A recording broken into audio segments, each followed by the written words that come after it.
Assalamualaikum warahmatullahi wabarakatuh. Halo, selamat pagi anak-anak. Kali ini Bunda Maya mau menyampaikan untuk materi pertemuan ketiga ya, yaitu sudah memasuki bab baru, bab 2 yaitu rekayasa.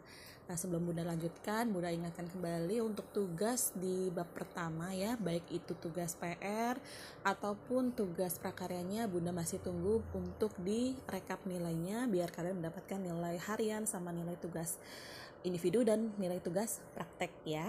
Jadi segera Bunda akan sampaikan untuk bisa direkap, oke? Nah, sekarang untuk materi yang ketiga yaitu di bab 2 rekayasa pertemuan pertama. Nah, rekayasa itu kaitannya dengan teknologi ya. Kali ini teknologi apa sih yang kita mau bahas? Teknologinya adalah alat penjernih air ya. Dalam peta materinya nih simple banget, materinya hanya untuk sistemnya bagaimana sama bahan dan alat, dan teknik serta tahapan pembuatan baik dari bahan penjernih air alam ataupun penjernih air bahan buatan ya. Nah, sebelum ini kita coba pendahuluan dulu ya.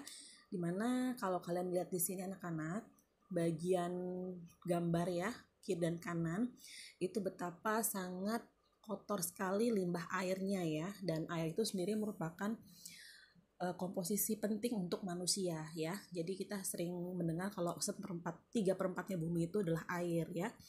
Jadi bagaimana kalau kondisi airnya seperti ini? Nah, kita butuh teknologi untuk menjernihkan air ya. Itulah manusia berkembang dengan sering dengan ilmu pengetahuan ya. Jadi untuk mempermudah kita dalam mencapai tujuan hidup lebih baik lagi ataupun mendapatkan sarana dan prasarana lebih baik lagi. Itu ya untuk intermezzonya kenapa alat penjernih air itu kita pelajari.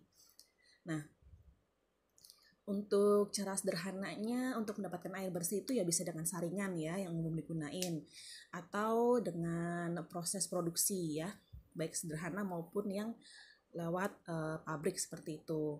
Nah, kita lihat ya, ini data dari tingkat keruhan itu sangat bervariasi sesuai dengan struktur atau kandungan mineral dalam tanah dan masing-masing lokasinya ya, sehingga kita perlu penanggulangan secara cepat ya supaya bisa melakukan penyaringan air menggunakan beberapa teknik penyaringan secara alami ataupun buatan baik modern ataupun tradisional ya.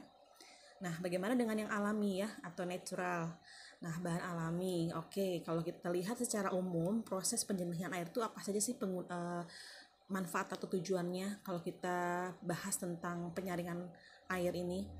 Yang pasti tujuannya ada 4 ya. Yang pertama bisa menghilangkan gas-gas yang terlarut, menghilangkan rasa yang tidak enak atau hambar ya, lalu membasmi bakteri pantagon ya, dan juga memperkecil sifat air yang menyebabkan terjadinya endapan pada pipa ataupun saluran air. Itulah pentingnya proses dari si penjernih air itu ya. Nah, untuk mendapatkan penyaringan air ya, itu bisa dengan teknik penyaringan dan teknik pengendapan ya. Dimana teknik penyaringan anak-anak bisa cek di sini dengan saringan ya, baik saringan kain katun. Nah, kalau kain katun itu sering digunakan ya, bisa membersihkan kotoran dan organisme kecil yang dalam air keruh ya, seperti itu. Nah, kalau saringan kapas ya, ini juga seperti halnya kain katun tadi, ini juga bisa membersihkan air dari kotoran dan organisme kecil. Ya, contohnya kalau di akuarium ya, itu kan ada saringan kapas ya, itu bisa memfilter supaya airnya nggak keruh, kayak gitu ya. Nah, yang ketiga itu aerasi. Nah, aerasi itu apaan sih? Yaitu proses penjernihan dengan cara mengisikan oksigen ke dalam air ya. Jadi dia menghilangkan zat-zat seperti karbon dioksida serta hidrogen, sulfida dan metana ya yang mempengaruhi rasa dan bau dari suatu air ya, itu bisa dihilangkan. Oke. Terus saringan pasir lambat atau SPL. Nah, itu menggunakan lapisan pasir pada bagian atasnya dan kerikil bagian bawahnya ya. Jadi ini si air bisa didapatkan dengan jalan disaring air baku melewati lapisan pasir baru ke lapisan kerikil ya. Terus saringan pasir cepat atau SPC. Nah, seperti halnya saringan lambat itu juga ada bagian atas sama bagian bawah ya. Pasir di atas, kerikil di bawah. Namun yang ini arah penyaringannya terbalik. Jadi kalau yang pasir lambat dari bawah ke atas ya. Nah kalau yang ini kerikil dulu baru ke pasir, jadi terbalik dengan si SPL tadi ya. Lanjut di Gravity Feed Filtering System atau di sini GFF ya, seperti itu. Nah itu gabungan combine dari SPC dan SPL ya, dimana dia melalui 2 tahap ya. Pertama SPC dulu ya, lalu yang kedua baru si SPL ya, jadi combine. Nah, saringan arang. Kalau saringan arang itu dengan 1 buah lapisan arang ya, itu bisa menghilangkan bau dan rasa juga dalam air ya, seperti itu.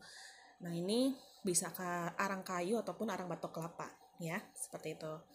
Nah, ada juga saringan keramik anak-anak. Saringan keramik itu bisa dengan melalui elemen filter keramik ya. Jadi dengan menggunakan campuran perak yang berfungsi sebagai disinfektan bisa membunuh bakteri ya. Jadi dengan adanya saringan keramik itu bisa mencegah penjumbatan yang terlalu sering, maka air baku yang dimasukkan jangan terlalu keruh ataupun kotor ya, seperti itu. Nah, gimana dengan saringan cadas? Kalau cadas ini dengan mirip sama saringan si keramik tadi ya. Jadi menggunakan pori-pori dari batu cadas ya. Nah, ini biasanya digunakan di Bali ya, dan untuk di sini digunakan dari berasal sumber dayanya itu di sumber gali ataupun saringan irigasi sawah ya, seperti itu. Nah, teknik pengendapan itu ada berapa cara sih untuk penjernihan si air ini? Kalau teknik pengendapan itu ada berbagai cara ya. Di sini ada 5. Yang pertama dengan biji kelor ya, karena biji kelor itu bisa membantu teknik pengendapan karena dalam si biji kelor ini mengandung zat aktif ya, mampu mengadopsi dan menetralisir partikel-partikel lumpur serta logam ya yang terkandung dalam air limbah, seperti itu. Jadi bisa cukup ampuh untuk membuat air menjadi jernih ya. Oke, jadi kalau untuk yang si biji kelor itu dia punya kandungan unsur logam yang berat ya, sehingga di sini bisa membuat air menjadi jernih. Nah yang kedua tawas. Nah, kenapa tawas penting dalam teknik pengendapan? Karena fungsi tawas itu bisa membunuh kuman dan bisa menaikkan pH dalam air ya. Ini tawas, anak-anak sudah familiar ya. Kemudian yang ketiga kaporit. Kaporit juga berfungsi sama untuk memisahkan dan mengendapkan kotoran. Ya, sekitar 12 jam ya anak-anak ya. Nih, kaporit itu biasanya juga di kolam renang ada ya. Nah, kapur gaming. Kapur gaming itu seperti apa? Ini anak-anak bisa lihat di sini. Dia juga membutuhkan waktunya sekitar 1 hari atau 24 jam ya. Berfungsi menaikkan pH air tetapi tidak berfungsi untuk membunuh kuman, virus, dan bakteri. Hanya menaikkan pH saja ya. Dan terakhir arang batok kelapa. Ini juga bisa menghilangkan bau ya dan juga menjernihkan air. Oke. Pakai arang ya anak-anak ya. Nah, untuk di sini Bunda sampaikan sampai sini dulu saja ya untuk materinya. Nanti jika ada tugas Bunda akan sampaikan lebih lanjut melalui Google Classroom. Jika ada yang perlu disampaikan atau ditanyakan silakan bisa ke Google Classroom aja ataupun japri ke Bunda ya. Bunda akhiri, mohon maaf jika ada kekurangan ya. Tetap semangat walaupun daring, stay healthy. Bunda akhiri, Assalamualaikum warahmatullahi wabarakatuh. Waalaikumsalam warahmatullahi wabarakatuh.